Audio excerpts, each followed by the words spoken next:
Bom, parece que está gravando. Tá. Então, bora, vamos lá começar a nossa aula de... Professor, Sim. a Laurice e a Sandra estão mandando mensagem aqui no WhatsApp dizendo que não conseguem entrar. Ué, por que será? Eu acho que é só pelo celular, viu? Porque eu também tentei pelo iPad aquele link que você deu e não deu, não consegui. Eu tô no notebook sem problema. Eu entrei no WhatsApp Web e cliquei no link no WhatsApp. Eu acho que... Cadê? No micro, ele pede para executar um aplicativo. A pessoa tem que executar, senão não vai abrir. Ah.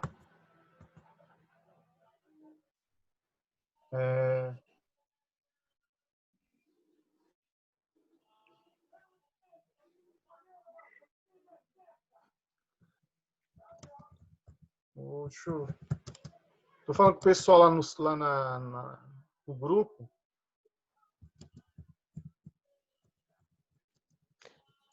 Aqui ele está mandando fazer o download do app Isso. para entrar pelo celular. Tanto para o celular ou para o computador, acho que tem que baixar o aplicativo. É bem levinho. Acho que não tem problema.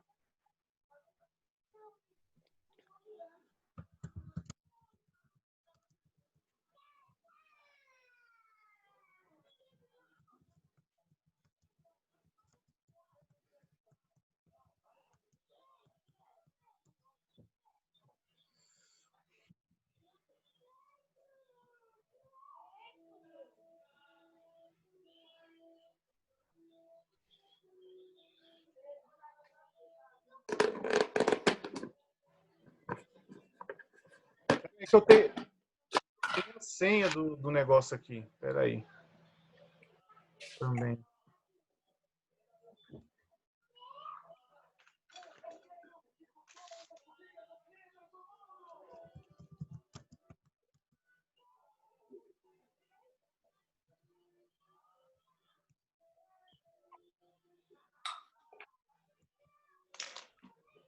S.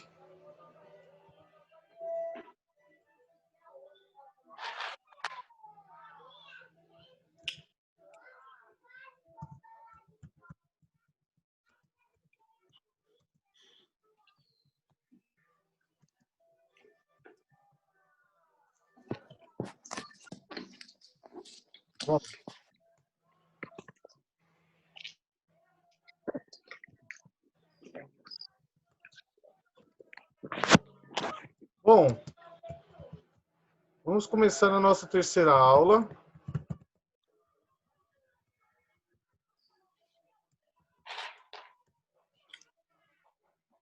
Hoje nós vamos falar, né, está aqui aberto.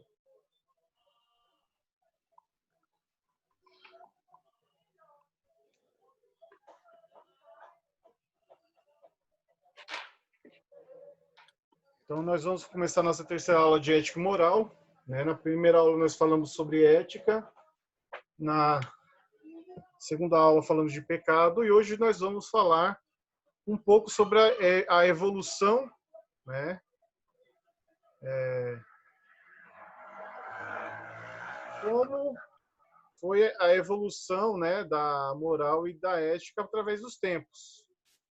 Vou passar para vocês um panorama geral de como foi, né? Como que foi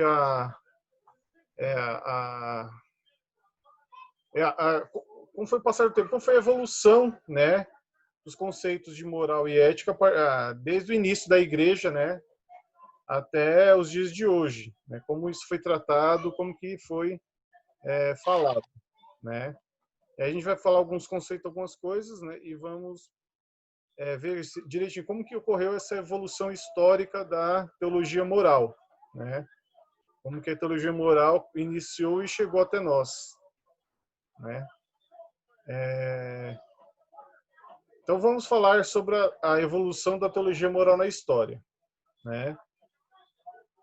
Então a gente pode iniciar, né, falando da época da patrística dos padres da igreja, porque assim no início, na igreja primitiva, ela vai manter, né, a linha dos apóstolos, Então, aquilo que é ensinado pelos apóstolos, que ia passar, né, de geração em geração, dos apóstolos, né, que eram mestres para os discípulos, depois para gerações, isso vai conservando toda a prática, né, apostólica. O que acontece é que quando há o crescimento e a expansão do cristianismo por todo o Império Romano, né, aí começou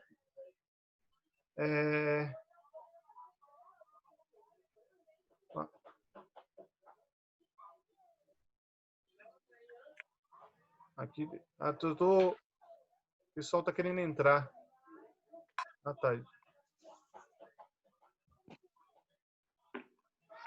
Pronto, agora eu acho que isso. Então, boa noite, sejam bem-vindos.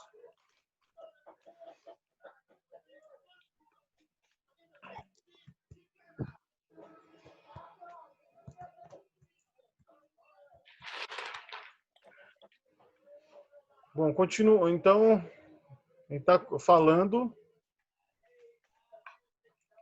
O pessoal. Todo mundo me ouve, né? Só para confirmar. Sim. Sim. Tá ok. Então.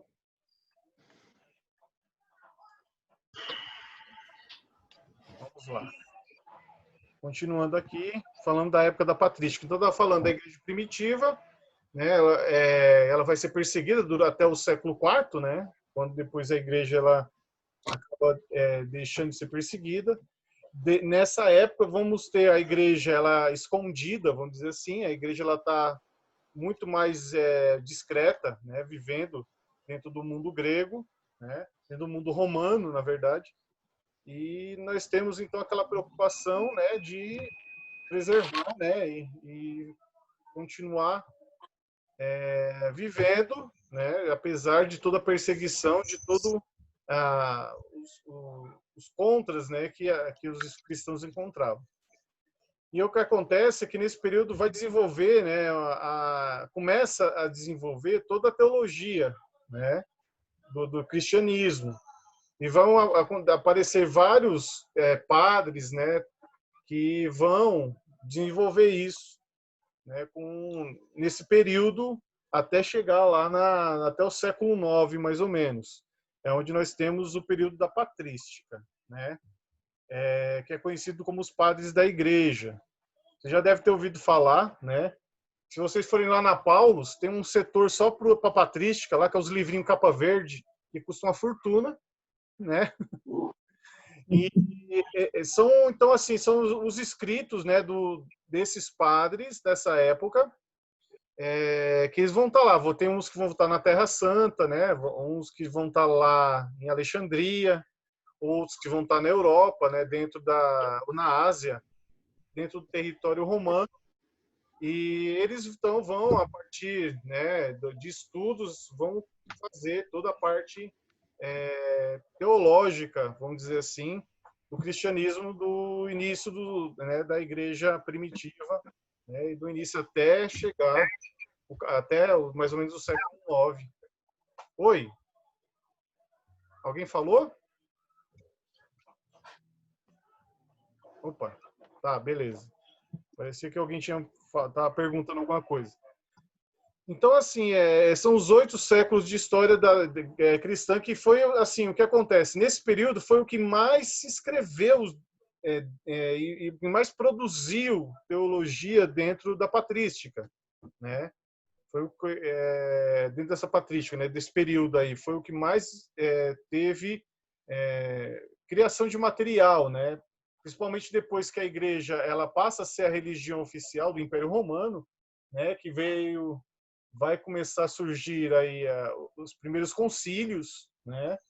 E aí vai se desenvolver toda uma teologia, uma catequese, vamos dizer assim, né? E isso vai ser discutido muito durante vários períodos, né? Especialmente sobre a pessoa de Cristo, né? Quem era Jesus e quem é Cristo, se há ou não a divisão, a separação, né? De Jesus como homem e como Deus. Então vai ter uma grande discussão em torno disso, né?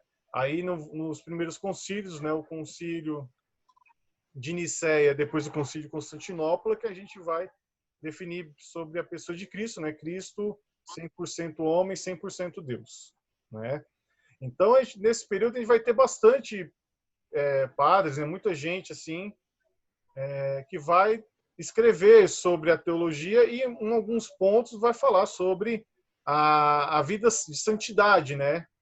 E o pensamento da igreja. Então, como que deve se comportar o cristão, né? Como se deve se portar o cristão. Então, a gente vai ter muitos conceitos da moral, né, e da ética nesse período.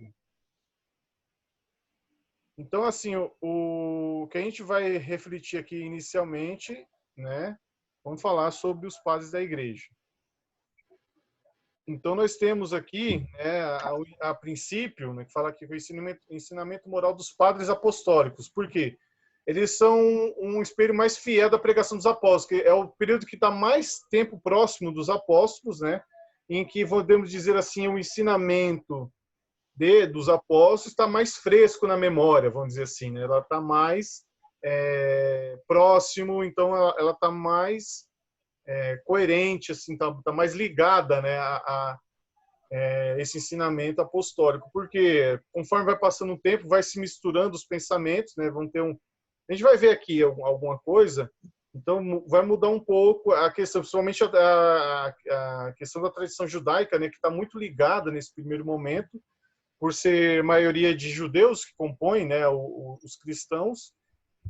Então há toda uma influência grande, né, do pensamento judaico, da vida judaica, e depois a gente vai começar a ter mais romanos, né, vamos dizer assim, mais gentios fazendo parte da igreja do que os judeus propriamente dito, né? Então vamos ver umas características aqui desse ensinamento, né? Então, nós temos o discurso, o primeiro, que é o discurso ético elaborado em relação à experiência litúrgica. Desse modo, evidencia-se a estreita ligação entre o querigma e o mandamento de Deus, entre o acontecimento sacramental e a vida cotidiana. Então, esse primeiro discurso ético é muito de prática, né? Aquilo que você vive no sacramento do altar, aquilo que se vive, né, dentro do domingo, lá na missa, vamos dizer assim, no rito de comunhão que acontece todo domingo, né? Aqueles cristãos eles viviam também no dia a dia, né? Há uma ligação muito forte entre os cristãos, né? E a vivência desse querigma, né? Que seria a paixão e morte e ressurreição de Cristo, né? A certeza da ressurreição de Cristo, de que eles estão lá porque Cristo ressuscitou e que eles precisam permanecer firmes, né, na fé, apesar das perseguições. Então, isso está muito forte dentro da vida deles, né? Então, você vai ver muito disso, do ensinamento nas homilias, nas catequeses, porque nesse período, né, há para se entrar dentro do cristianismo, para se ser um cristão, precisa de muita preparação, precisa de fazer parte da catequese, participar da catequese, né, se preparar durante um período que era mais ou menos 2 anos, né?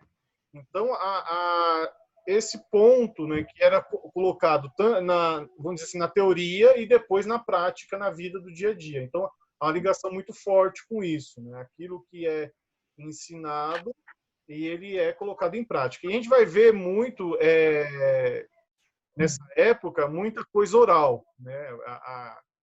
A comunicação vai ser basicamente oral, porque nós não temos muitos escritos, né?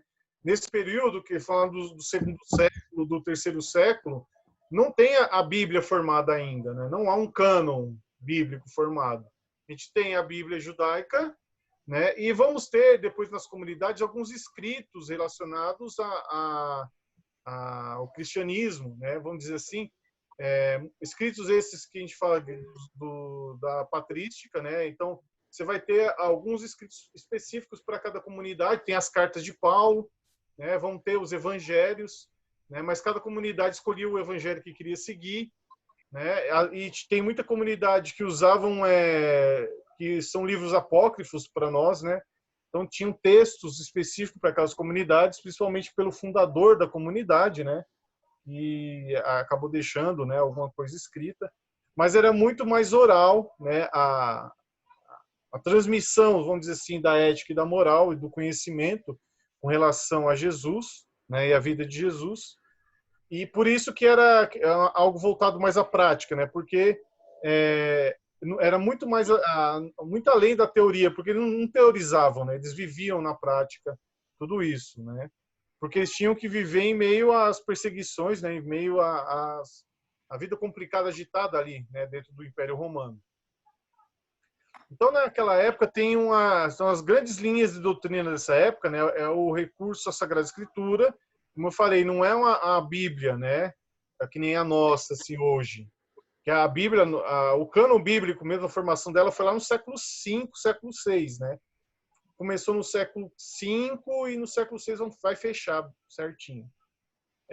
Então, a Escritura Sagrada que eles vão guardar são os escritos, né? Que eles vão guardar dos apóstolos, né? O ensinamento dos apóstolos ou de algum fundador de comunidade, né? Que seja santo, que tenha ligação com os apóstolos, que vai deixar, né? Tudo isso escrito, né?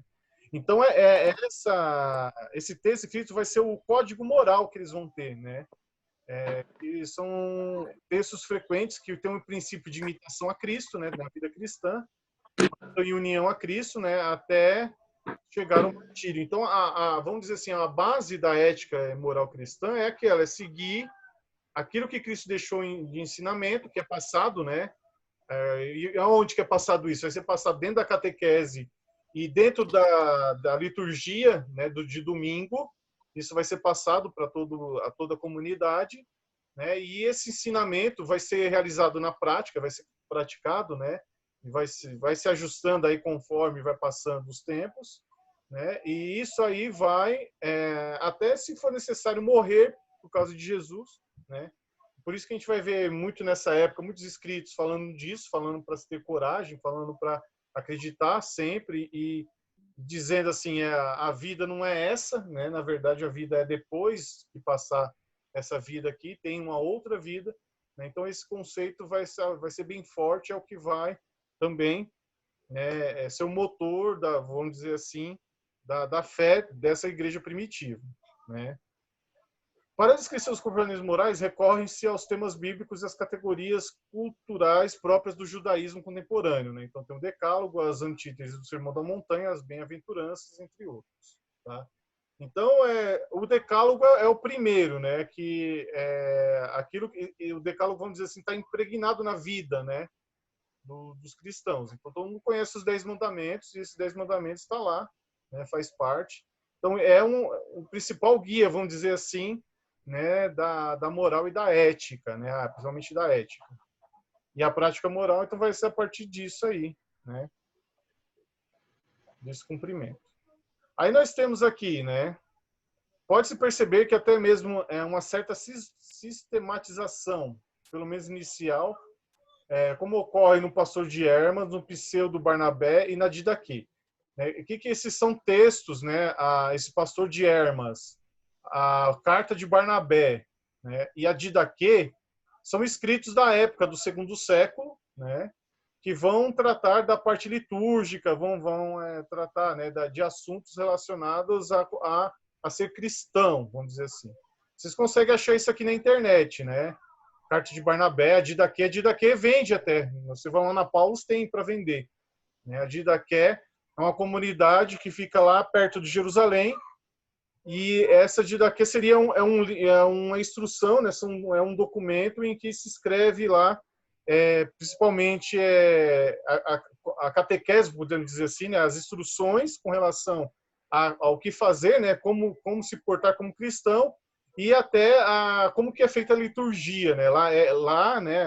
Tirando o texto de João, né? Os evangelhos, né? Tirando os evangelhos, a carta aos Coríntios, que cita também como que é feita a comunhão, né? Do pão e do vinho.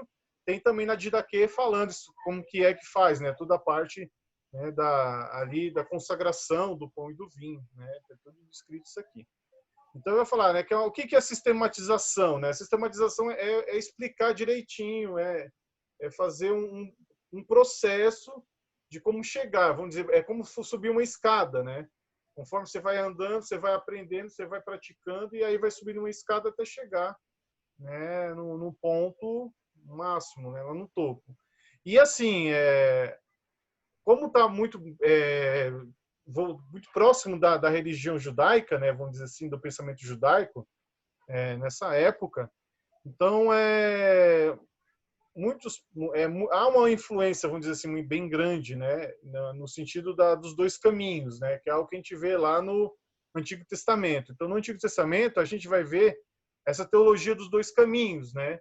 Quais são os dois caminhos? Esses dois caminhos vão aparecer lá depois do exílio da Babilônia, né, quando vai reiniciar, né, a construção do segundo templo e reinicia toda a fé judaica. Podemos dizer assim que eles vão falar, né, que existe dois caminhos, né? Tem um caminho de Deus, né, de Yahvé, e o caminho do mal, né, que seria de Satanás. E esses caminhos são opostos e cada um leva por um fim diferente, né? Então a gente tem o caminho de Deus, né? E quem é que é o representante de Deus que vai indicar esse caminho, que é Jesus Cristo, né? Jesus é o caminho, e existe o caminho do mal. Então há vamos dizer assim, a ética e a moral cristã vai falar o quê? Que eu preciso renunciar aquilo que é ruim, aquilo que é mal, que é contrário à doutrina cristã, e eu me consagrar então a Cristo, ao caminho de Cristo e à imitação de Cristo. Então a vida do cristão é imitar a Cristo, né? E eu vou imitar Cristo como? Em tudo aquilo que ele fez. É isso que vai ser passado então para as comunidades, né? A vida de Cristo. E são dois caminhos assim que não dá para seguir ao mesmo tempo. Ou a gente vive, né, a nossa fé, ou a gente vive a impiedade. Ok? Então, no século II, a gente tem os apologistas, que são um pessoal que começou a escrever, né, nessa época, que são esses padres da igreja. Existem vários. Eu trouxe aqui dois exemplos, né? A figura aqui de cima, a primeira em preto e branco, é Tertuliano, tá? E aqui embaixo, esse de capa vermelha aqui, é o São Cipriano, né? Então, eles vão se destacar nesse ensinamento, né, da vida cristã, como deve ser seguido, como que deve ir, né? E se baseia na grande doutrina moral e na santidade da vida dos seguidores de Cristo, né? Então, e eles vão fazer aqui, assim, nesse período tem muito isso, a comparação entre a moral pagã e a moral cristã. Então, de um lado tem a moral pagã e do outro tem a moral cristã. Então, esse pessoal ele vai fazer uma comparação, né, e vai falar o quê? Ó, a moral cristã é superior, é muito maior, né? Então, é essa que tem que ser seguida. Então, uma tem que renunciar essa moral pagã, né, que ela leva o contrário, né, leva o caminho contrário do que Cristo nos ensinou, e se consagrar à moral cristã, que vai levar, né, até o objetivo final, né, que é a vida com Cristo, né? Então, a forma como se comportar, né, vamos dizer assim, a ética e a moral, ele é um indicativo da construção do reino de Deus, né, dentro das comunidades, dentro da vida, né? Então, o comportamento deve ser destacado, deve ser diferente do que os pagãos fazem. Então, aquilo, vamos dizer assim, que o pessoal, antes de se converter, eles faziam quando eles eram pagãos, agora que se converte, né, ele deixa essa vida pagã, vai ter que agora entrar na vida cristã. Então, vai ter que adotar essa nova moral, né, essa nova conduta, né, a ética agora é diferente do que era no período dos pagãos, né? Nesse sentido, ok? Século III, então a gente vai ver dois pontos, né, dois fatos importantes aqui, dois fatos básicos importantes. Primeiro, que o número de cristãos cresce consideravelmente, né, e sua presença se faz notar em todos os ambientes e profissões. Então agora a gente tem um crescimento muito grande, né? Então a gente pode pensar nessa época, no século III, nós estamos vivendo o Império Romano, ainda existe o Império Romano, ele está lá, né, é dominante, vamos dizer assim, né? E esse Império Romano ele deixa de crescer muito, ele começa a diminuir o crescimento dele. Então fica lá estagnado, né, nas comunidades. E o que acontece? Começa a ter uma conversão muito grande de cristãos. Por quê? Porque o cristianismo ele é acolhedor, né? Ele é dos pontos, né, que é diferente do que é lá o Império Romano, que é muito centrado nos cidadãos romanos, né? Então não é todo mundo que tem direito, só os cidadãos. E mulher não tem direito, o escravo não tem direito, né? Criança não tem direito. Então estrangeiro não tem direito, né? Então esse pessoal ele vai ser meio que jogado de lado, né? Ele não tem, ninguém ouve, ninguém dá importância para eles dentro da sociedade. Até que surge o cristianismo que vai, sim, né? Dessa vez acolher esse pessoal e eles vão sentir vamos dizer assim, uma valorização dentro do grupo cristão, né? Aí vai crescer o cristianismo, então ele acaba crescendo, acaba tendo essa simpatia desse pessoal, né? A simpatia desse pessoal que vai crescendo bastante, né, em número de cristãos, e isso vai começar a ficar notório, né? Então, por quê? Porque o cristão ele vai se recusar a fazer algumas coisas que os pagãos fazem, né? Principalmente participar de festas, das festas dos padroeiros das cidades, né? Vai participar do templo, dos sacrifícios aos deuses, né? Dos deuses romanos. E um ponto importante também que vai se recusar a prestar culto ao imperador, né? Então isso vai ser um ponto crucial, né? Porque o imperador romano ele vai se declarar como Senhor, o Filho de Deus, o Senhor do universo, né? E os cristãos não vão aceitar isso, porque para o cristão quem é o Senhor do universo, né? Quem é o Filho de Deus? É Jesus. Então Jesus ele vai ser, né? Deus descido à Terra, né? Então, os cristãos começam a evitar, né, e deixar de fazer isso, e isso vai incomodar muita gente, né? Muitos vão se sentir incomodados, e principalmente alguns imperadores romanos que vão começar a perseguir os cristãos em determinado período. Então, assim, a gente vai ter um período em que não há perseguição, mas um cristão poderia receber uma denúncia, né? Aí poderia ser preso e condenado à morte. E um período em que vai haver perseguição, né, desses cristãos. Muitos cristãos vão ser perseguidos, né, e vão ser condenados à morte, né? Muitos vão morrer crucificados e muitos vão morrer lá nas arenas, né? E também nessa época tinha o Panem et Circenses, né, o pão e circo, em que o pessoal iam para as arenas ver a diversão, né, que eram os gladiadores. E muitos gostavam de ver gladiador matando cristão ou as feras matando os cristãos, né? Então era a grande distração da época. Então o que acontece, né? A gente vai ver o que ele estava falando aqui. O contexto cultural da igreja já não é mais tão judaico, né? Ou judaizante. Agora ele passa a ser helenizado. Então ele começa a ter características, né, do helenismo. Principalmente a parte filosófica, né, a forma de pensar, né, a forma mais ocidental. Então, ela vai passar por essa transição, né? Então, o que acontece? O cristão ele tem que saber dividir, tem que dividir a vida civil e a vida religiosa, né? Então, que o cristão no meio do povo tem que se comportar diferente, não pode ter mais o comportamento que tinha quando era pagão, né? Agora ele tem que mudar a forma de pensar, a forma de agir, né? Que tem que ser diferente da vida que eles levavam. Então, o modo de vida do cristão ele vai ser diferente, né? E vai ser trabalhado isso dentro, né, da patrística, né, pelos padres dessa época. Um deles aqui que a gente vai falar sobre Clemente de Alexandria, né? O Clemente de Alexandria fez o primeiro tratado da ética cristã, né? Uma das suas obras, né, o Paidagogos, que seria o pedagogo, né, que são divididos em 3 livros. em que um primeiro livro apresenta Cristo como mestre e modelo da perfeição cristã, que consiste na restauração da imagem divina do homem, tarefa que se torna possível em virtude da encarnação e presença do Verbo, né, em todo cristão. Nos outros 2 livros, ele vai apresentar a exposição explicada de todos os preceitos, bem como uma detalhada explicação dos mesmos à vida prática, né? Então, o Clemente de Alexandria vai trabalhar em cima disso, né, de como ser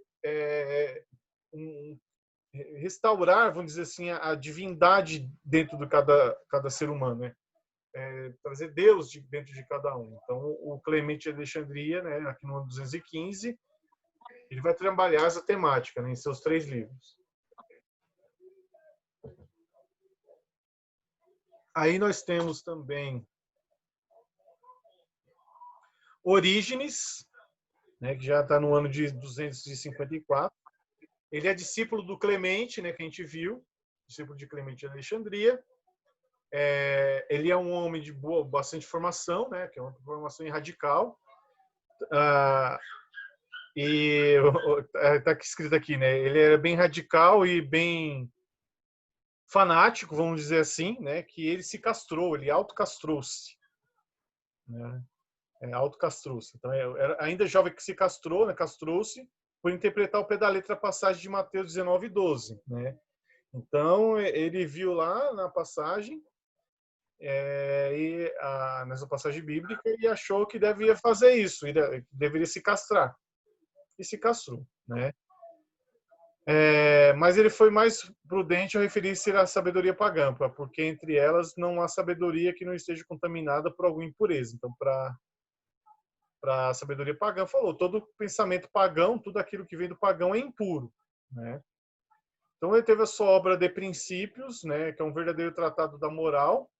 Então, os 2 primeiros livros tratam de Deus e do mundo criado, e o terceiro fala do homem e sua liberdade diante das tentações e do uso que devemos fazer dessa liberdade. O 4º livro trata-se da Sagrada Escritura, sua inspiração e sua interpretação.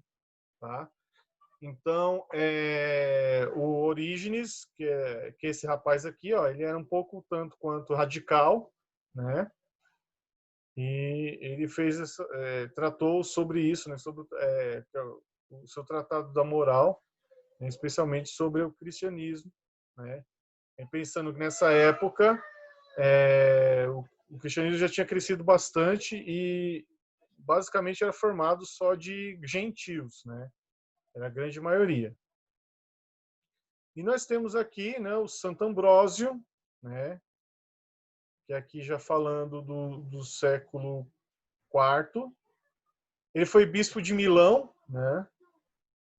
O Santo Ambrósio. E ele tem uma vasta produção literária, na qual procura abordar de maneira bem prática os problemas morais, né? Destaca sua obra De Officiis Ministrorum, Deveres Eclesiásticos, a qual teria sido inspirada na obra homônima de Cícero, na obra dividida em 4 livros, o honesto, o útil, conflito e a conciliação entre o honesto e o útil. Adota também o sistema das 4 virtudes cardeais, né? Prudência, justiça, temperança e fortaleza. De suas obras ficaram algumas normas de comportamento, soluções para alguns problemas ligados à consciência. Na sua opinião, os cristãos mostram a sua superioridade não na quantidade da sua elaboração ética, mas sim na conduta da sua ética e da moral. Da mesma forma, os pagãos falam muito, porém, a sua falha cristã a sua falha cristã justamente ocorre no exercício das virtudes.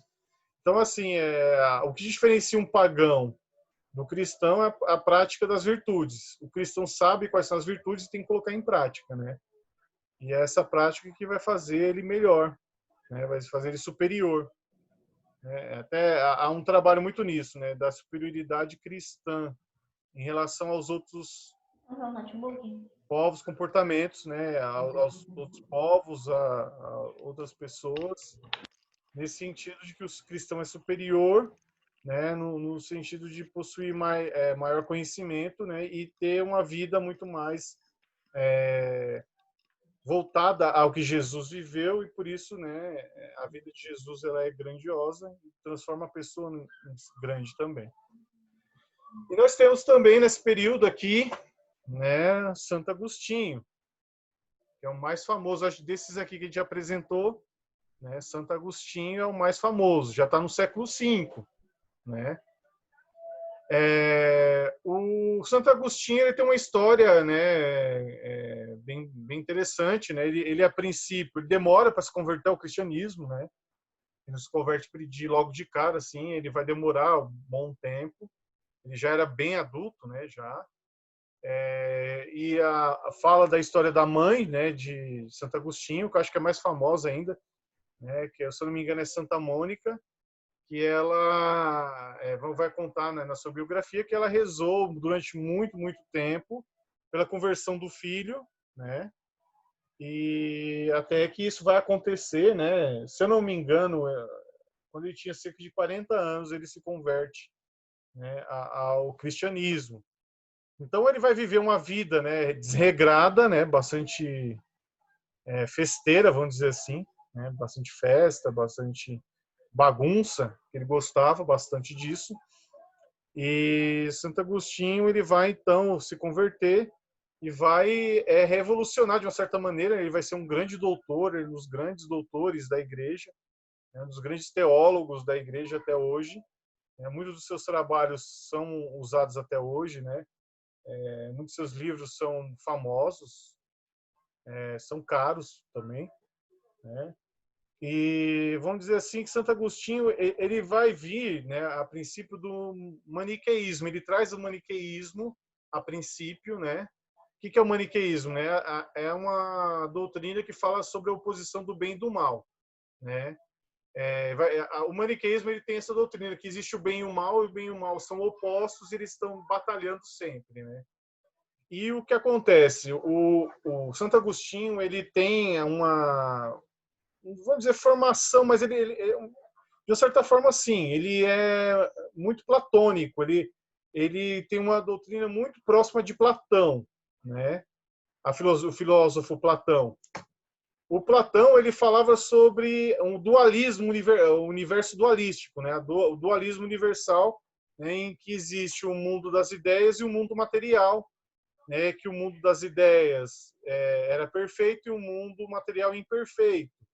Então, Santo Agostinho vai pegar essa ideia, né, de Platão e vai fazer uma adaptação para o cristianismo, né, onde ele dizia que existe o mundo das ideias, no caso, seria o céu, e o mundo material seria a terra, né?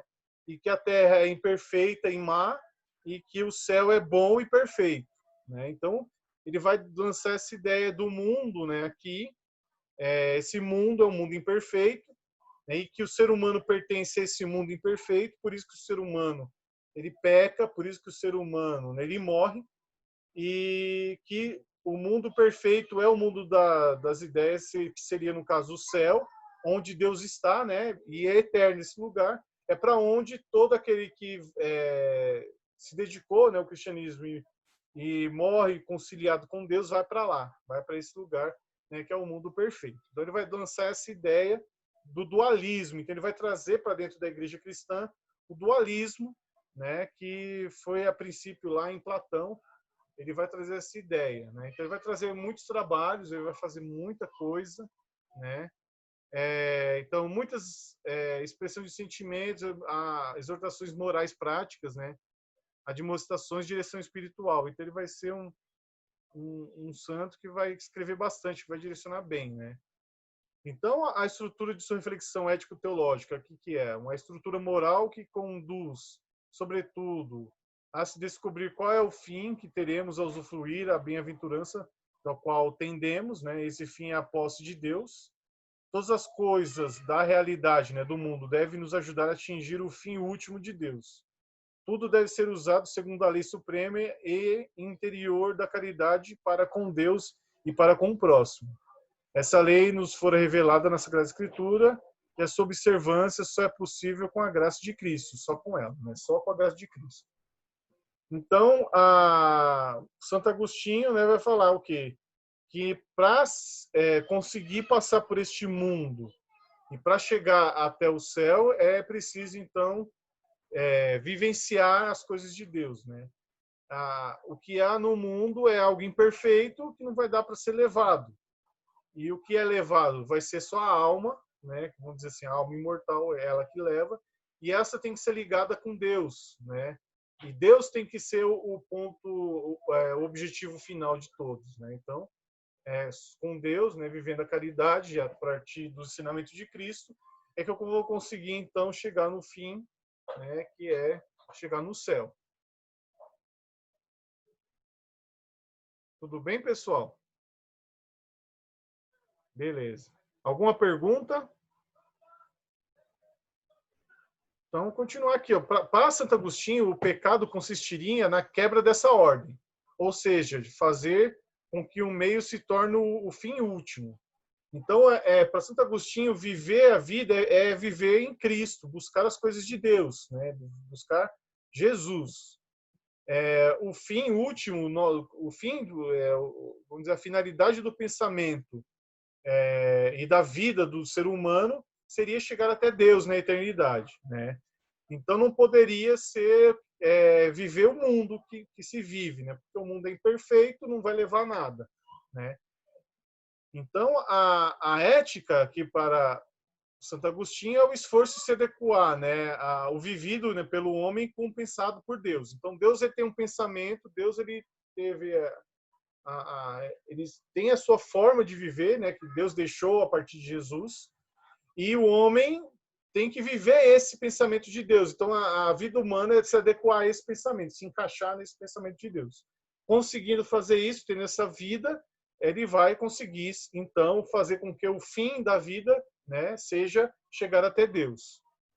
A adequação dessa relação com o comportamento humano e a sagrada, né, o comportamento sagrado e o comportamento humano, ocorre na consciência humana. É na consciência humana que se manifesta a lei eterna de Deus como voz que a obriga e a impele para percorrer o caminho da purificação, embora nem sempre haja disposição do homem para isso. Para Agostinho, a vida moral cristã é o resultado de um contínuo processo de introspecção e acesso pessoal mediada pela escuta da consciência. A gente viu isso na primeira aula, né? Que a voz da consciência ela seria aquela voz que vai avisar, opa, tá errado, né? Ou eu tô ferindo a ética, né? Então, opa, tô seguindo o caminho errado, né? É o ajuste, a consciência se torna esse ajuste para que eu tenha a prática moral, né? Conforme o que Deus quer. Então, a consciência ela vai nos ajudar nessa caminhada a ter esse ajuste da vida, né? A vida que Deus pensou, que Deus quer, com a vida que eu estou vivendo. Então, a consciência tem esse papel para fazer com que eu consiga vivenciar isso. E não só isso, né? Eu tenho que ter esse processo de introspecção e acesso pessoal. O que é isso? É eu buscar dentro de mim, né?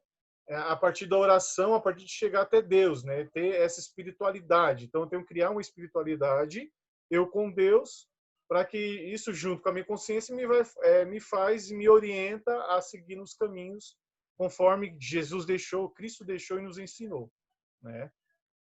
Ok? Então, Santo Agostinho é esse cara aqui, né? É bem interessante a obra dele. Tem uma obra chamada Livre-Arbítrio, que ele vai discutir exatamente essa questão, né, da liberdade que Deus deixou e como aproveitar elas corretamente, né? É um livro bem grande até, é bem interessante. E vocês encontram essas obras, eu acho que vocês conseguem encontrar tudo na internet, tá? Não precisa gastar R$100 lá na Paulus, não. Baixa na internet que tem de graça. Agora, vamos dar um salto, né, para baixa Idade Média, né? Então a gente está falando até Santo Agostinho que tem um pensamento platônico, da filosofia platônica, e está lá no século V, né? A gente vai dar um pulo para o século XIII, que já é um outro santo importante, um grande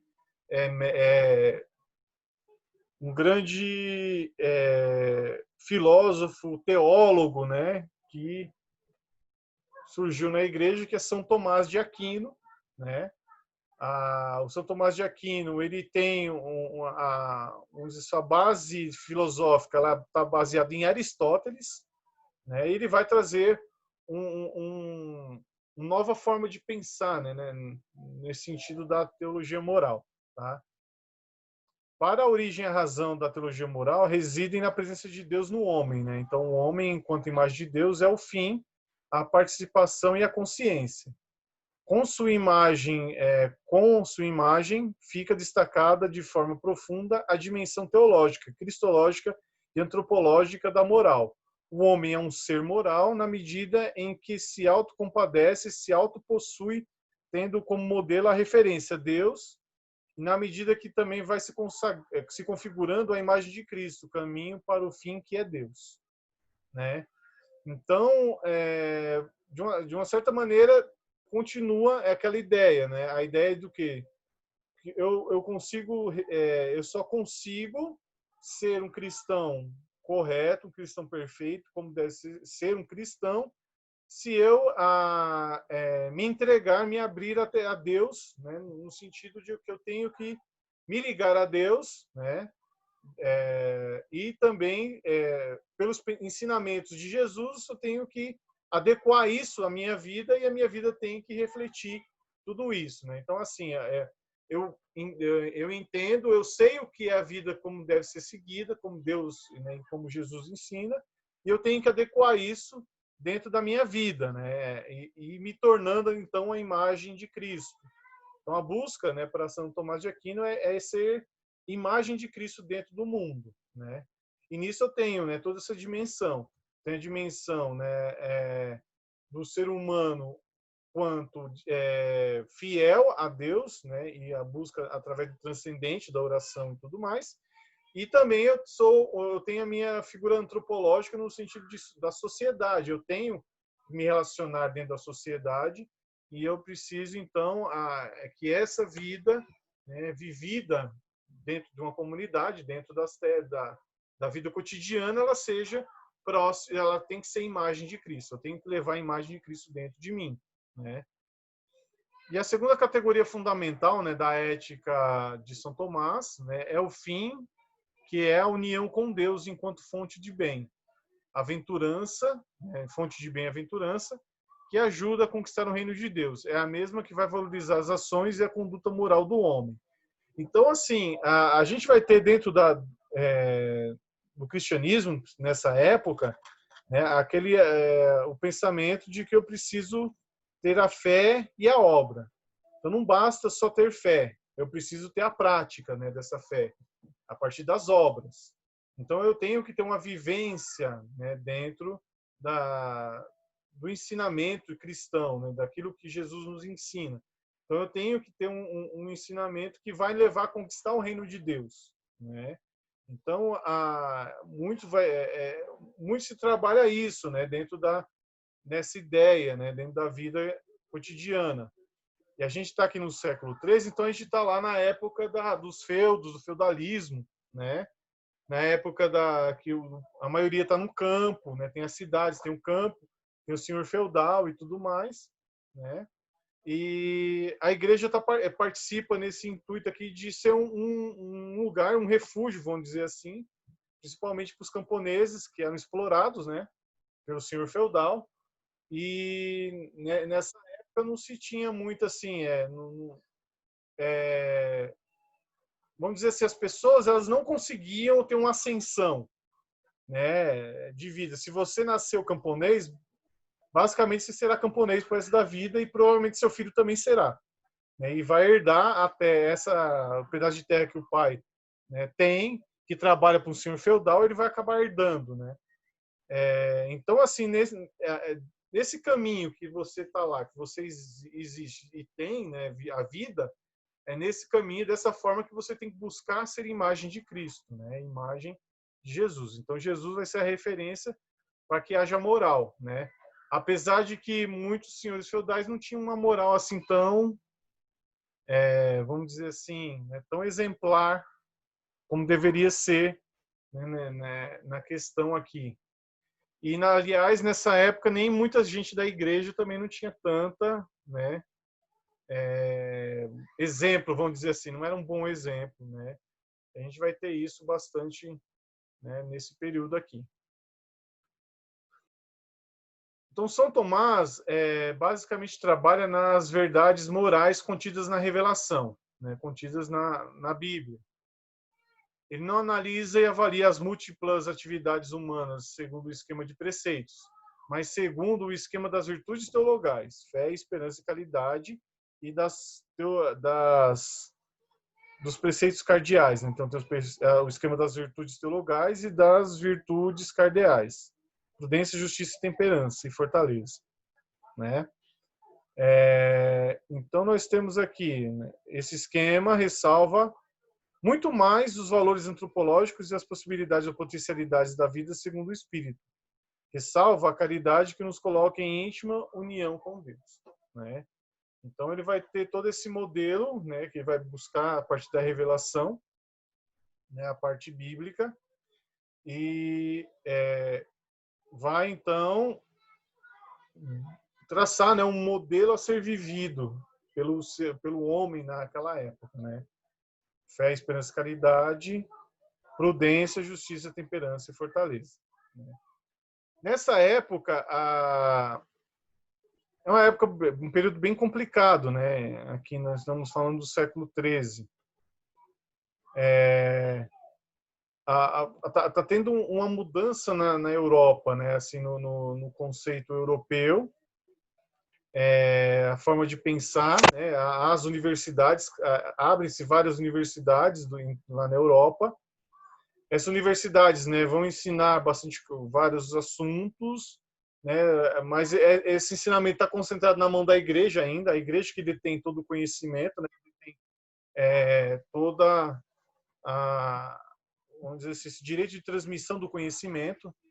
E o que acontece, né, a maioria da população ela é analfabeta, né, então ela não consegue ter acesso a livro, né, a leitura.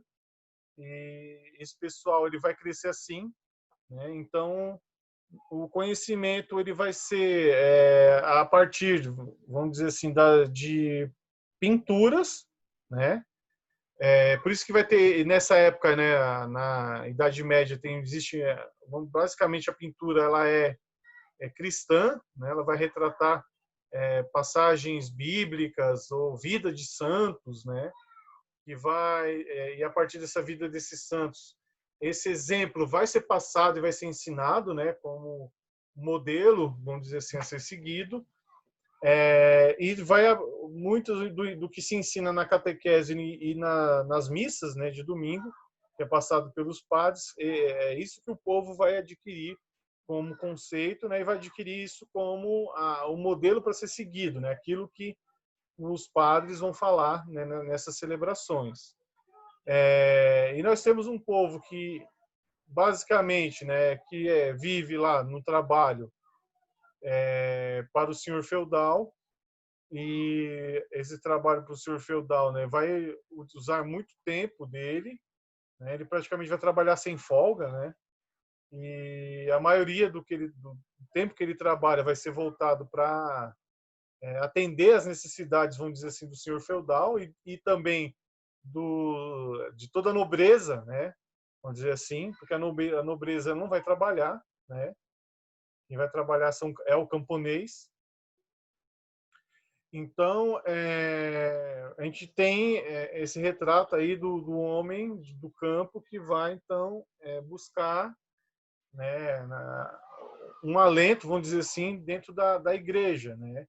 A igreja seria o lugar em que eles vão encontrar, vamos dizer assim, vão encontrar o consolo, vão encontrar a esperança, né, de algo melhor a vir, né, que não seja nessa vida, mas pelo menos seja na outra vida, né, já que nessa vida é complicado, né, por causa da situação que ele vivia.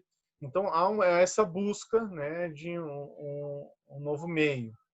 O que acontece? A gente vai surgir nesse período também, né, estamos falando do século XIII aqui, depois século XIV, a classe burguesa vai começar a crescer, né?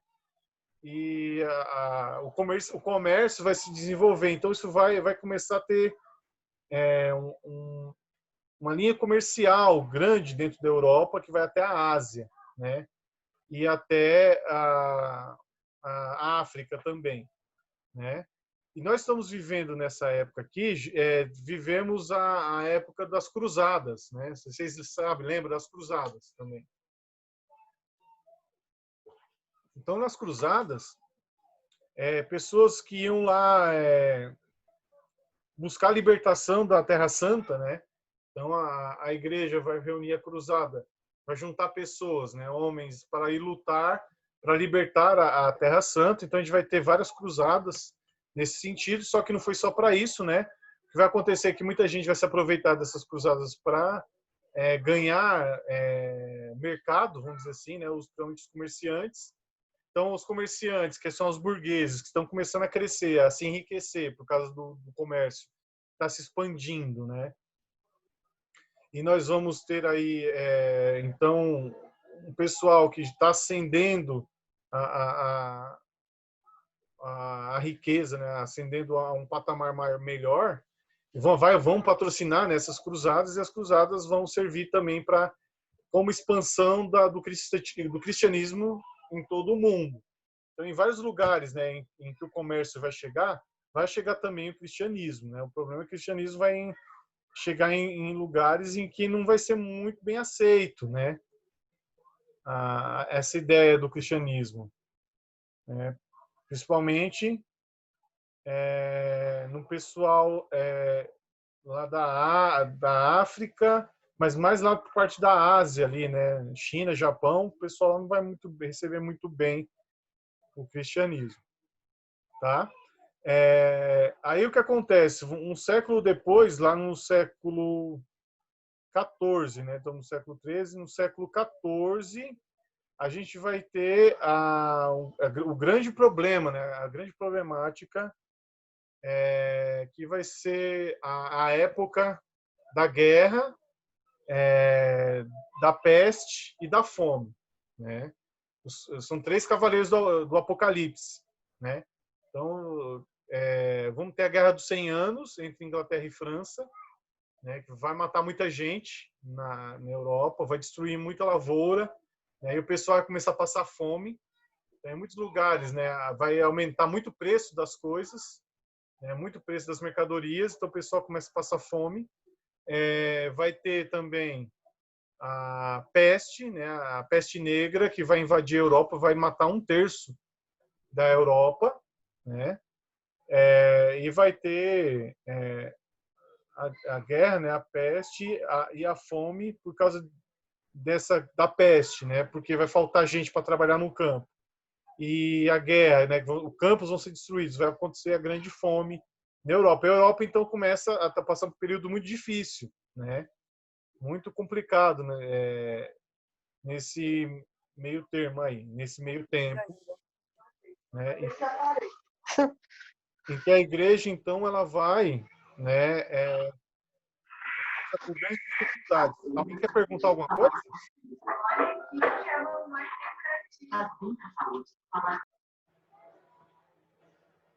Ok. Tudo bem até aqui, pessoal? Legal. Então tá bom. Se quiser fazer alguma pergunta, é só falar.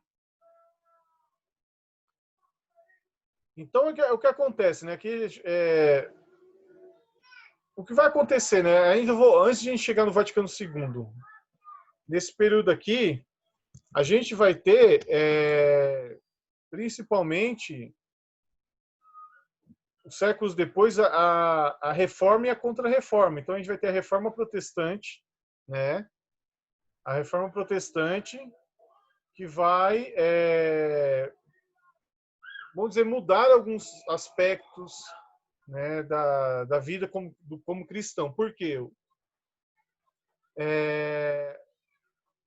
Vai aparecer, né, então, agora outras igrejas cristãs, assim como a Igreja Católica, só que com uma outra doutrina, com outra forma de pensar, né?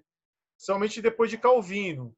O que acontece, né? A gente falou, dentro da igreja você precisa, além de ter fé, fazer obras.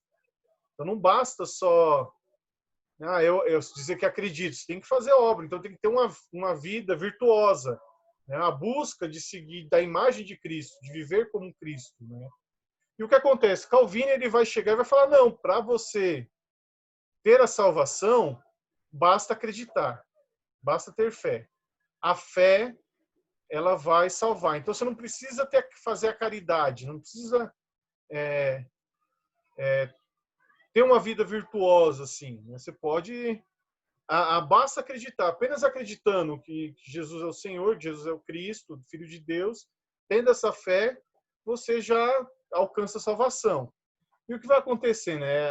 Muita coisa que a igreja, né, no caso da igreja católica, defendia, né, com relação a, por exemplo... Tá Travou aqui também, tá? o áudio. Tá falhando, sim. Meu áudio está falhando? Tá. Tá. Eita. Peraí, Volta deixa lá eu no ver Calvino. agora. Como que tá agora? Tá Tá melhor? bom. Mas volta lá no Calvino. Calvino. Então, vamos lá.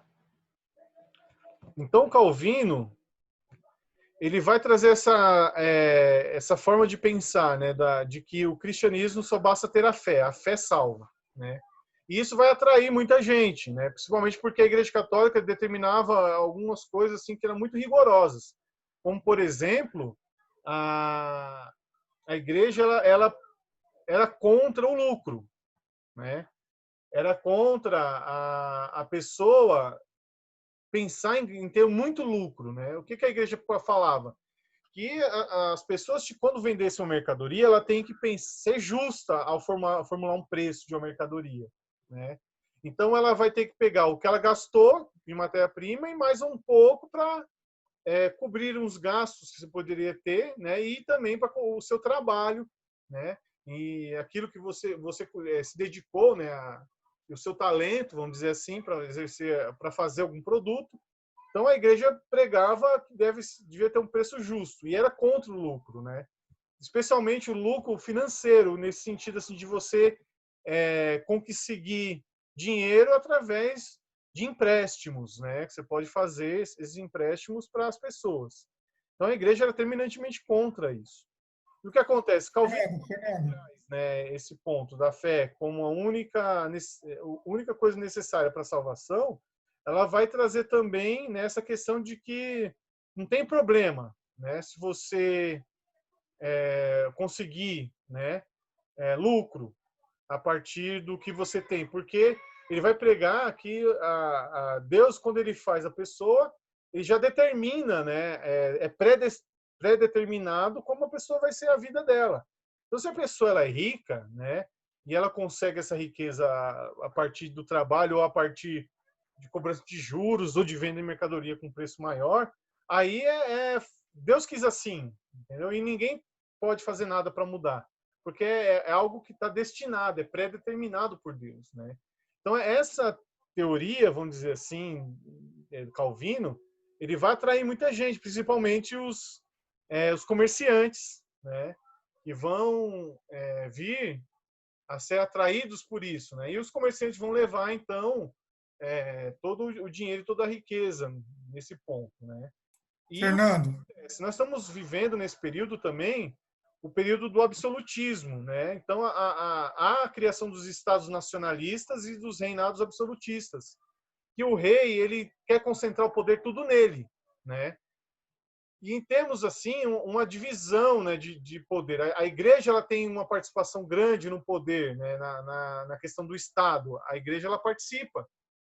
E o rei ele não quer, ele é contra a participação. Então ele vai, quando aparece, né, essas igrejas protestantes, então algumas conseguem se adequar, né, alguns reinos vão se adequar a essa nova realidade por ser algo mais flexível, vamos dizer assim, e por não se meter muito na parte política, né? A igreja, sim, né? Até então a igreja que escolhia vamos dizer assim, os reis, para se tornar rei, tem que ter a bênção da igreja, né? É a igreja que vai lá, né? Normalmente é o bispo da cidade que coroa o rei, né? Para mostrar para o povo que aquele rei tem uma virtude, né, de Deus. Vamos dizer assim, né? E nessa época do nacionalismo, do absolutismo, vai haver, né, essa conotação divina dentro para o rei, né? E como que você vai trazer essa conotação divina? Através da igreja, né? A igreja que vai, vamos dizer assim, né, assinar embaixo o que o rei, né, que o rei ele tem uma autoridade divina também, né? Aquilo que Deus, o rei está lá porque Deus quis colocar ele lá, né? Ele está lá na posição de rei porque foi Deus que escolheu ele, né? Então vai ter muito esse ponto, né? Então a igreja começa a perder um pouquinho da sua influência, né, nesse sentido. E como que a, a igreja perdendo, tendo agora os protestantes, surgindo uma nova igreja cristã, sem ser a igreja católica, né? Então a igreja católica, ela vai, já no século XVI, vai fazer a Contra-Reforma, que foi uma reação da igreja, né? E nesse sentido que eu ia falar, porque a igreja ela vai se fechar e vai se tornar muito rigorosa, né, nas questões da igreja, e principalmente nas questões morais, né? As questões morais e as questões éticas dentro da igreja, né? A ética cristã ela passa a ser um pouco mais rigorosa, mais fechada, né? Então a igreja ela passa a defender com mais afinco aquilo que ela acredita, e a ponto, né, de atuar na Inquisição, né? Nessa época nós temos a Inquisição uma fase, vamos dizer assim, a face e a fase, né? Mas num período em que a Inquisição ela é muito rigorosa e muito cruel, né? E matando muita gente. E muitas pessoas vão vão ter que se enquadrar, né, naquilo que a igreja ensina. Então, aqueles reinos que permanecem com a igreja católica, né, vai ser exigido cada vez mais das pessoas, né, a busca das virtudes, né, que se esperam de cada cristão, né? A imitação de Cristo ela tem que ser colocada em prática, né? E vai haver uma boa reforma dentro da igreja também, porque vai surgir novas ordens religiosas, né? Principalmente as dos jesuítas, né? Os jesuítas surgem nessa época, na época da Contra-Reforma, e esses jesuítas vão levar, né, o ensinamento cristão para o Novo Mundo, que também estamos aí na época das navegações, né, em que o mundo está se expandindo, né, e a igreja está se expandindo junto com o mundo, né. Então, aonde há navegações, geralmente nos reinos que são católicos sempre tem um padre junto, e normalmente esses padres são jesuítas, né? E eles vão levar a fé católica para esses lugares, né? Principalmente porque há a concorrência, né? Vamos dizer assim, a concorrência com os protestantes. Então, antes que chegue um protestante numa terra nova, acho que chega a Igreja Católica, né? Então, vai haver muito disso. O que acontece, né, é que alguns reinos vão deixar de ser reinos católicos, vão se tornar reinos protestantes, né? Principalmente algumas cidades-estado ali da Alemanha Oriental, a Inglaterra, né? E alguns países ali da Bélgica, né? Da Holanda, ali, Bélgica, que vão se tornar também protestantes, vão ter boa parte protestante, tá? E então, assim, a questão moral ela vai se tornar muito rigorosa, né? Vai se buscar muito essa parte assim, né, de viver realmente a fé católica do jeito que a igreja agora vai, né, transcrever. E assim, a partir da Contra-Reforma até chegar no Vaticano II, vão dizer que a igreja não mudou nada. Ela vai permanecer da mesma forma, né, sendo rigorosa, não tendo participação das pessoas que não sejam pessoas da igreja, né? Quando eu falo isso, é o clero, né? Vamos dizer assim, que ela tem detém toda a parte do conhecimento, né? Da Sagrada Escritura, vamos dizer assim, né? Da vida intensa, né? Da vida das paróquias e tudo mais, enquanto que o povo só vai lá para a missa e rezar, né? Então aqui o latim ele se configura como uma língua oficial, então toda a parte teológica e toda a parte litúrgica é tudo em latim, né? Então assim vai se colocar uma parte muito rigorosa dentro, então, da moral cristã, né, da ética cristã nesse período. Até que chega, né, vamos dizer assim, aqui no Concílio Vaticano II, onde há uma renovação, né, da Igreja. Então, assim, hoje em dia, falar de crise ou até da morte da ética, e mais concretamente da teologia moral, já se tornou lugar comum e até mesmo é visto como um certo preconceito falar de valores éticos ou morais. O que ele está querendo dizer nessa parte aqui? Que, assim, hoje em dia, há um relaxamento, vamos dizer assim, entre os preceitos morais e éticos, né, dentro da sociedade. Até um pouco dentro da igreja também, né? Não há um rigor tão grande assim por falar em valores éticos, né? Então, por causa das mudanças social, científica, tecnológica, né, religiosa, psicológica, né, enfim, as ciências que circundam o ser humano, né, as ciências sociais também, né, acontecem coisas muito rápidas, né, que não dão espaço a reflexões, os quais levam o ser humano a fazer reflexões sobre o seu agir. Comprometimentos econômicos, interesse de poder e outros têm tomado lugar, né, do agir voltado para o bem. O que vai fazer, né? Depois da Contra-Reforma, a gente vai entrar dentro da Idade Moderna, e dentro da Idade Moderna vai haver uma revolução na forma do pensar, do agir, né, do ser humano. O ser humano vai começar a se valorizar mais, né?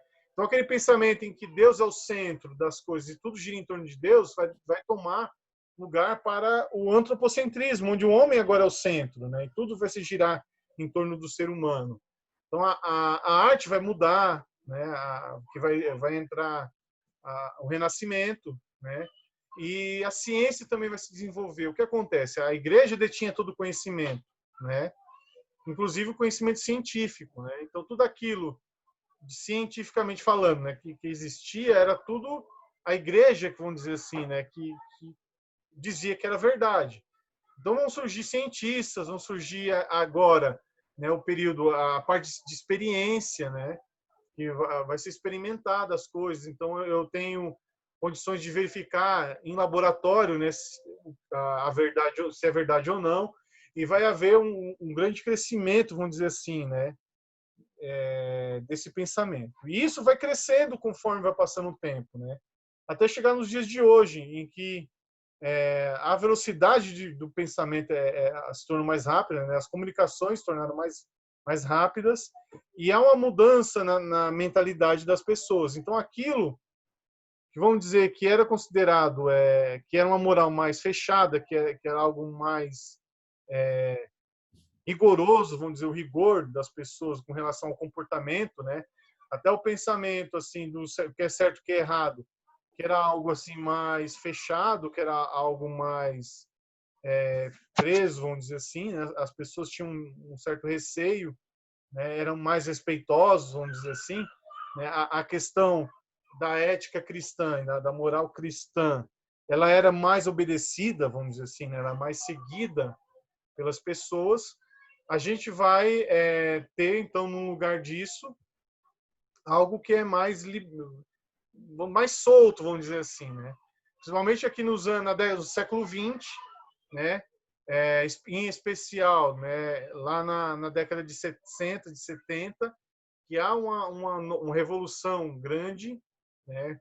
Um pensamento com a liberdade, né? O ser humano ele quer mais liberdade, né? Quer se soltar, e com algumas criações, né? Com algumas formas de se pensar da época. Então a gente vai ter vamos dizer assim, um relaxamento moral, né? E vamos dizer assim, um desenvolvimento maior, podemos dizer, da moral, né? Na questão moral. Então aquilo que que era proibido, vamos dizer assim, que não era aceito, né? Que havia um cuidado maior, vai começar a se tornar um pouco mais liberal, vamos dizer assim, né? E a gente pode pegar alguns exemplos, principalmente na questão sexual, da sexualidade, né? A gente vai ter, desde o século ali 18, uma questão da sexualidade, né? Que ela vai começar a ser algo muito mais fechado, no sentido assim de que a sexualidade vai se tornar algo proibido ou assim algo mais fechado dentro do casamento e vai se tornar, né, algo assim mais de sujeira mesmo, né? Vai se relacionar à sujidade, à coisa errada, à coisa feia, né? E isso vai trazer, né, por vários séculos, vários anos, aí algumas dezenas de anos, nessa questão, né, da sexualidade. Então, ela vai se fechar, né? E aí, dentro desse pensamento, como que fazer sexo fosse uma coisa errada, uma coisa feia, né? E isso muito tem, não é só, e assim, isso não veio só da igreja, né? Essa questão também vai vir do pensamento, vamos dizer assim, lá do século XIX, século XVIII, XIX, dentro da Revolução Industrial, em que se busca aproveitar a energia toda do homem, né, gastar toda a energia do ser humano, gastar lá no trabalho, vamos dizer assim, né, no trabalho da Revolução Industrial. Então, o homem agora trabalha na indústria, né, e passa a maioria do tempo trabalhando, e vai ser interessante para o dono, né, da fábrica, que agora são os burgueses, né, que é o dono da fábrica, o dono do poder industrial, né, da indústria. É mais interessante um homem, o ser humano, gastar a energia dele trabalhando do que em outras coisas. Então, um dos pontos, né, que vai ajudar, né, nesse sentido é essa mentalidade em que a sexualidade é algo sujo e deve ser evitada, né, que deve ser feito só para procriação. Então vamos se pegar, né, um ponto da moral, vamos dizer assim, da igreja, que a igreja vai, né, claro, ter um rigor maior nesse sentido, e vão aproveitar isso e vão trazer esse pensamento que vai entrar, né, em toda a sociedade e que vai vir e tem reflexo até hoje, né? Então, o que acontece? Foi um negócio tão fechado, vamos dizer assim, né, um negócio tão rigoroso, que quando vai haver a liberação sexual a partir dos anos 70, né, principalmente dos anos 60, com a descoberta da pílula, né, e com os hippies, a parte do paz e amor lá, sexo, drogas e rock and roll, então vai haver vamos dizer assim, uma liberação, né, daquilo que era preso ficou mais liberado, e as coisas então começam aquilo que era, né, moralmente fechado e era aceito na sociedade, que vinha, né, como referência a moral cristã, né, a moral cristã católica principalmente, vai ter uma liberação e uma mudança de paradigma aí, né? Então a questão do paradigma já muda. Então há coisas mais importantes a se preocupar, vamos dizer assim, né? Então a igreja, depois do Vaticano II, vai começar a abrir, né, o espaço da igreja para o leigo. Então nós, né, que estamos aqui, né, falando, estudando, só conseguimos isso por causa do Vaticano II, porque até então esse conhecimento de teologia, de filosofia, né, ficava mais voltado aos padres, né, aos religiosos. Depois do Vaticano II que isso foi aberto, né, e a gente tem a oportunidade de estudar, né, de ter contato com a Bíblia, que até então a Bíblia não existia a Bíblia católica para o povo, para os fiéis, né? Se algum fiel tinha uma Bíblia em casa, essa Bíblia é protestante, é evangélica, né?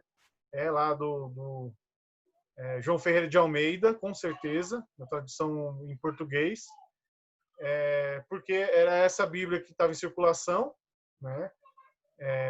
E vamos ter então esse desenvolvimento, né, de dentro da igreja. Então agora a ética e a moral ela busca uma outra forma, né, da gente viver, né, vivenciar. Continuamos com a mesma base, que é a ética, né, como a gente fala, não muda.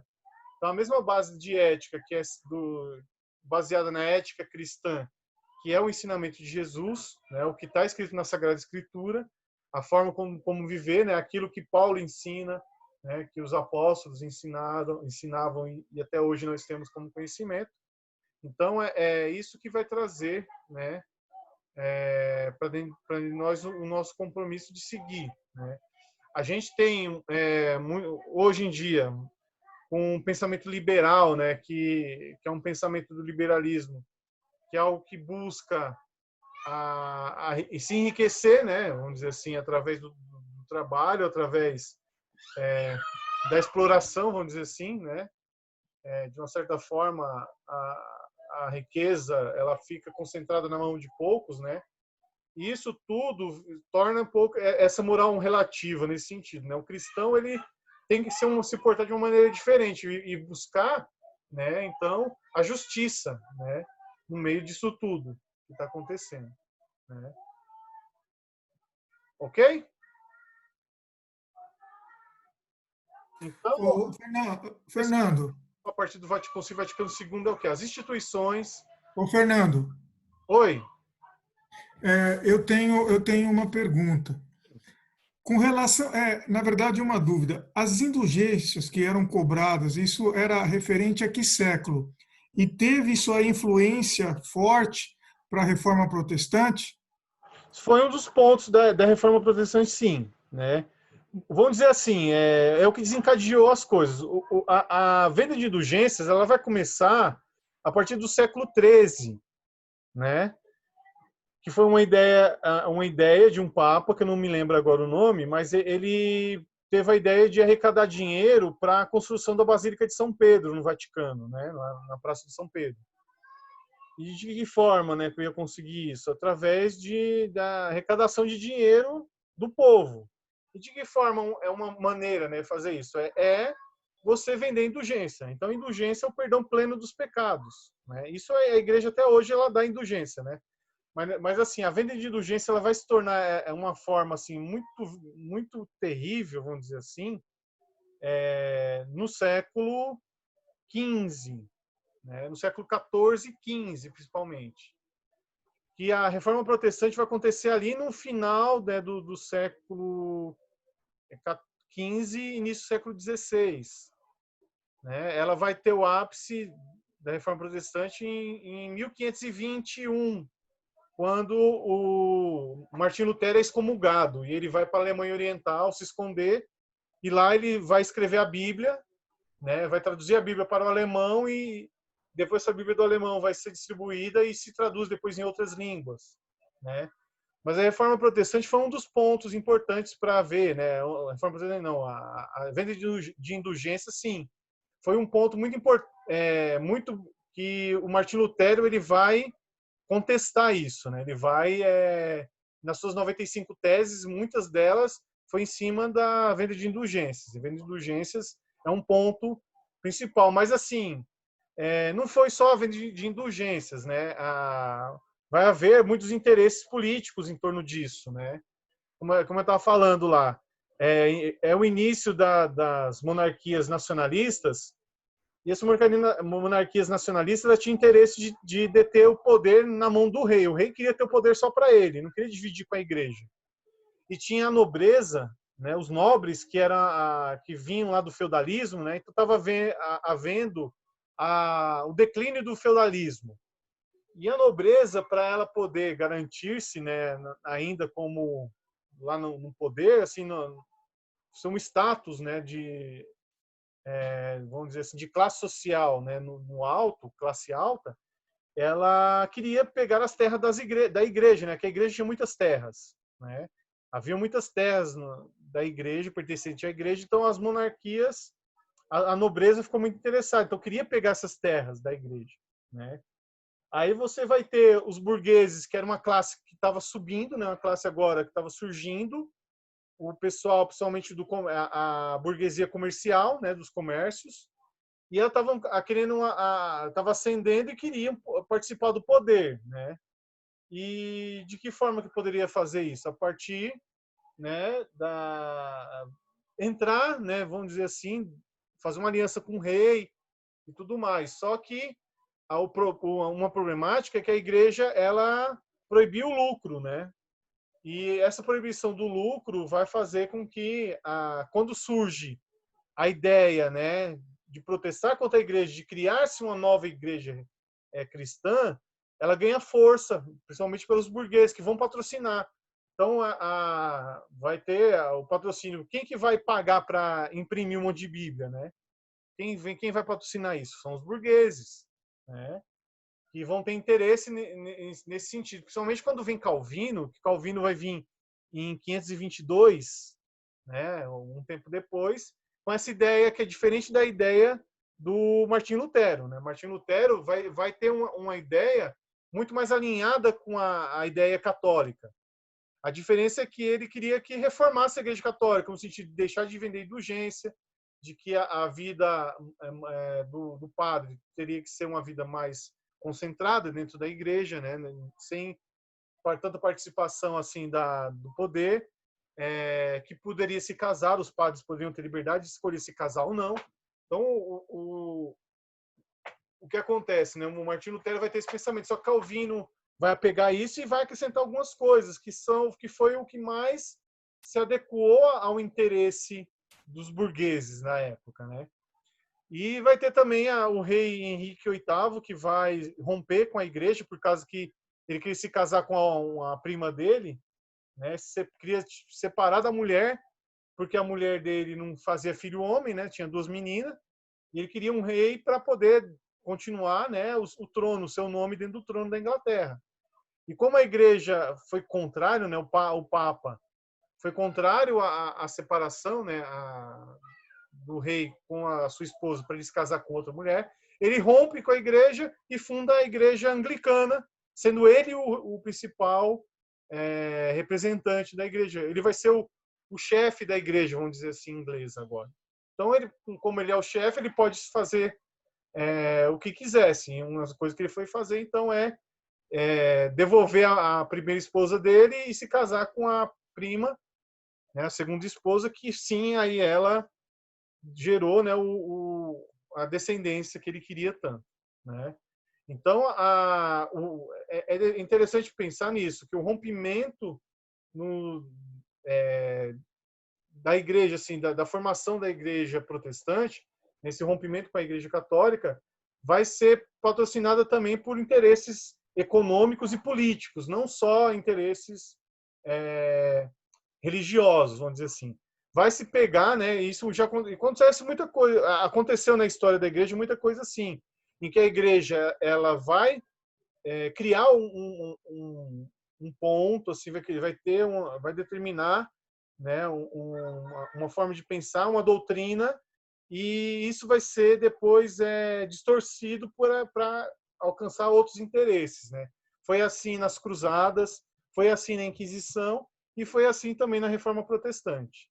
Por isso que a igreja, quando ela faz a Contra-Reforma, né, que lá no Concílio de Trento, ela vai se fechar muito, né? Ela vai buscar primeiro ver os reinos que vão continuar sendo católicos, e esses reinos, ela vai encontrar, né, esses reinos, vai ser o reino germânico, a França, né, a Itália, né, os países italianos. Então, vai ter da Península Ibérica também, né, vão continuar sendo católicos, e dentro desses lugares, desses países, então a igreja vai se fechar, vai se tornar um pouco mais rigorosa nesse sentido, né, e vai, então, buscar combater de uma certa forma, o crescimento protestante que estava acontecendo na Europa nesse período, né? Só que aí vai acontecer, né, junto o crescimento, então, do Renascimento, aí vai ter o Renascimento artístico, o Renascimento científico, né? Renascimento cultural, e isso vai, vamos dizer assim, vai fazer com que a igreja ela vai perder um pouco essa influência política que ela teve até então, né? A igreja ela vai permanecer lá com a sua fé, né? Com o seu trabalho junto às pessoas, né? O trabalho de fé, de religião, né? Vamos dizer assim, e vai haver vão surgir filosofias, pessoas, né, que vão meio que contestar um pouco o que a igreja trazia, né? Então, assim, vai haver como eu posso dizer, vai ter uma convivência, né, desses pontos, né, principalmente no sentido da filosofia da ciência, né, em que a igreja vai deter o conhecimento científico só para ela. Então, por exemplo, a Terra é plana e gira em torno, tudo gira em torno da Terra. Então, a Terra é plana e parada. E os astros, né, os outros planetas, giram em torno da Terra. Então, o heliocentrismo, que foi uma novidade, né, que surgiu lá por Galileu Galilei e Copérnico, isso vai bater de frente com a igreja, tanto é que Galileu Galilei teve que se retratar, né? Teve que voltar atrás do que ele falou, para ele não ser morto na Inquisição. Então, a gente vai ter essa convivência, vamos dizer assim, da igreja com relação a isso tudo que vai estar surgindo dentro da Europa, né? Com essa filosofia. Só que a igreja ela vai permanecer firme, né? Forte, nesse sentido, só que vai estar dividindo agora a atenção com outras igrejas cristãs, né? E com outras filosofias que vão surgindo, outros intelectuais, né? E que a igreja vai perdendo, então, toda essa influência. Ela deixa de ser a dona da verdade integral, né? A verdade científica, a verdade filosófica, a verdade religiosa, e vai ter que conviver com esses outros pontos de vista que vão surgindo, especialmente quando surgem experimentos científicos que comprovam algumas teorias em que a igreja defendia e que não viu-se, né, a partir de uma experiência, a partir da comprovação em laboratório, que aquilo que a igreja pensava não era certa, né? Então isso vai ter algumas alterações. Ok? Beleza, Denilson? É isso? Isso foi até além foi até além, obrigado. Nada. É isso. Estamos aqui para isso. Então aqui a Gaudium, né? A Gaudium Expes, que é isso que a gente estava lendo aqui, ela é um documento do Vaticano II, para que as instituições, as leis e o modo de pensar e agir legados pelos antepassados não parecem sempre em adaptados ao estado atual das coisas. Vem aí a perturbação grave no comportamento e nas normas de conduta. O que a Gaudium Expes está querendo alertar? Que assim, existem coisas que vêm desde o início que elas não são adaptáveis, né? Então, assim, tem coisas que são verdades, né? São dogmas e verdades, principalmente reveladas por Jesus, né? Por Jesus Cristo, que você não consegue mudar, você não consegue adaptar. Então, isso vai existir sempre, né? Até os dias de hoje, muita coisa a igreja ela não vai permitir, né? Então, tem muita coisa que a igreja considera como verdade que ela não vai aceitar, né, mudança, não vai mudar, né, a situação. Então a gente vê algumas questões como segunda união, por exemplo, casamento. A questão do casamento deixada lá por Jesus. O que Jesus fala? Que o que o homem uniu, não, desculpa, que Deus uniu, o homem não separa, ok? Então tá lá na Bíblia, tá em Mateus, né? Se eu não me engano é Mateus 10, que Jesus fala isso, né? É uma questão até mais rigorosa ainda do que os judeus tinham, né? Que os judeus permitiam a separação. Jesus já não vai permitir. Então esse ponto que a igreja ela considera, né, como uma parte dogmática, né? Ela vai continuar até hoje. Então assim, a igreja tem vamos dizer, a separação, existe. É possível haver a separação dentro da igreja, né, seguindo as regras lá do direito canônico, né? Você precisa comprovar que não houve o sacramento.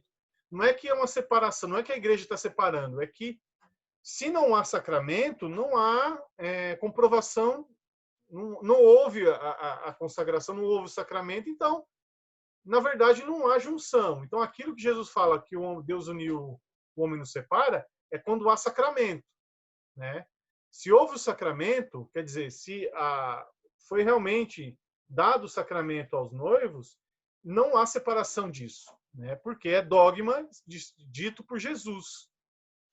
Então, se não houve o sacramento, né, e aí existem lá, tudo dentro do direito canônico, explicando direitinho, né, como que é feito, como que é definido, né, como que eu consigo definir e comprovar que não houve a realização do sacramento, aí tudo bem, é concedida a separação, a pessoa pode casar de novo, aí pode realmente ter uma oportunidade de ser feita o sacramento com outra pessoa, né? Mas, assim, isso é um ponto da ética que não vai ser mudado. Dificilmente vai ser mudado, né? Não vai existir isso. Assim, então, as segundas uniões hoje, há uma atenção que a igreja tem das segundas uniões. Mas o que acontece? As segundas uniões, se elas têm uma vida de marido e mulher, ela não pode fazer a comunhão, né? Porque, segundo a doutrina da igreja, elas estão em pecado, estão cometendo a fornicação, estão em pecado, né? Se estão em pecado, não pode, então, receber a Eucaristia. A princípio será assim, eu acho que dificilmente vai mudar essa forma de pensar, exatamente porque ela é algo fundamentado numa passagem bíblica dita por Jesus, né? Da mesma forma que o casamento entre pessoas do mesmo sexo não vai ser aceita dentro da igreja também, né? É bem claro dentro da Bíblia, né? Aí já é algo mais profundo, não é só no Evangelho, já está desde a criação, quando o homem faz o homem e a mulher e coloca os dois para que possam se unir e gerar vida, né? Então, esse princípio dificilmente vai ser mudado dentro da igreja, né? Então, assim, não vai haver casamento entre pessoas do mesmo sexo dentro da igreja. Não sei, talvez daqui a 500 anos, quem sabe, daqui a 1000 anos, talvez. Mas nesse século e no próximo, com certeza não. Por quê? Porque é bem isso aqui, ó.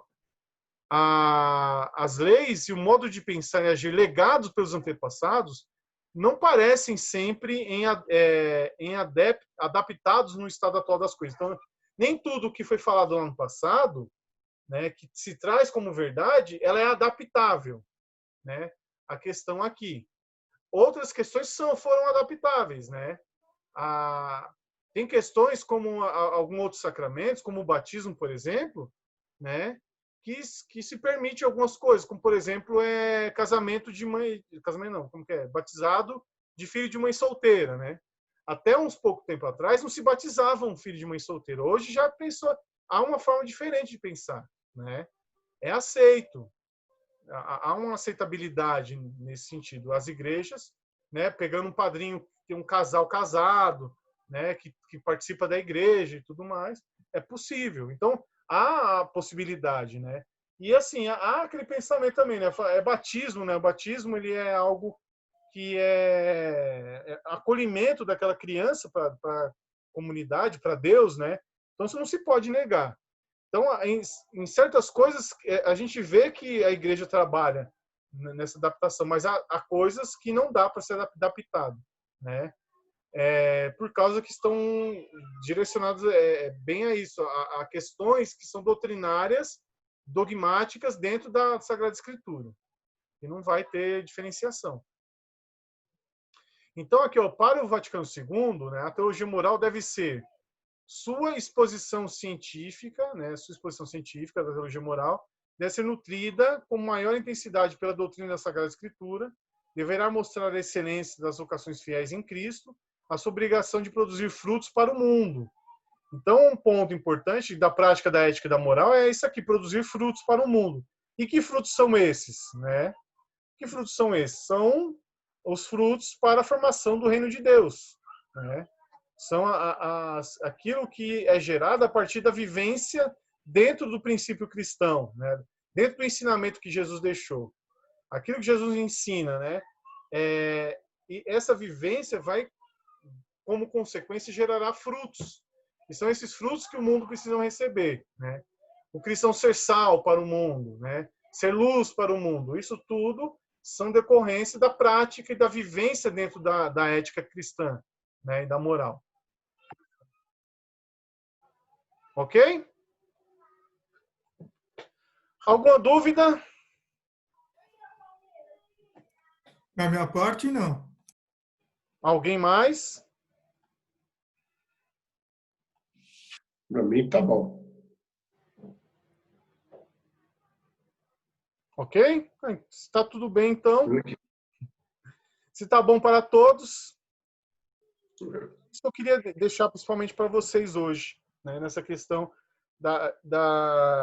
desse forma de pensar, né? Da ética e da moral com o passar do tempo. A gente vê, né? E um dos pontos que eu queria deixar que é importante, que eu queria deixar para vocês é que, apesar das mudanças do mundo, né? Desde lá do início da igreja até hoje, né? Mais de quase 2000 anos de caminhada aí, a base ela permanece igual, né? A ética ela não muda, ela sempre vai permanecer da mesma forma, né?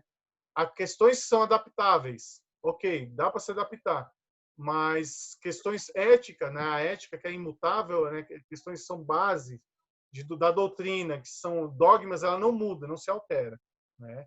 E assim vai ser durante muito tempo. Não sei até quando, mas será por muito e muito tempo, com certeza. Ok, pessoal? Ok. Muito bem. Ok.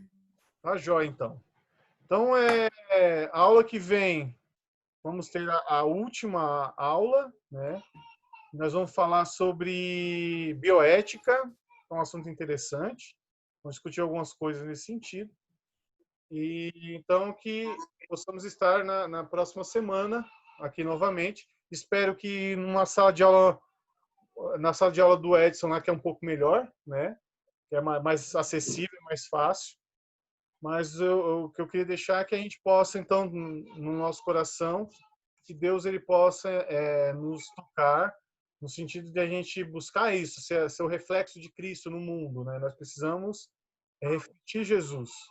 E o mundo precisa de pessoas assim, né? Que levem o próprio Cristo, né? Para todos os lugares. E que Deus possa assim, nos abençoar e que Nossa Senhora, nossa mãe, a nossa intercessora, possa nos ajudar nessa caminhada, né, para sermos pessoas melhores.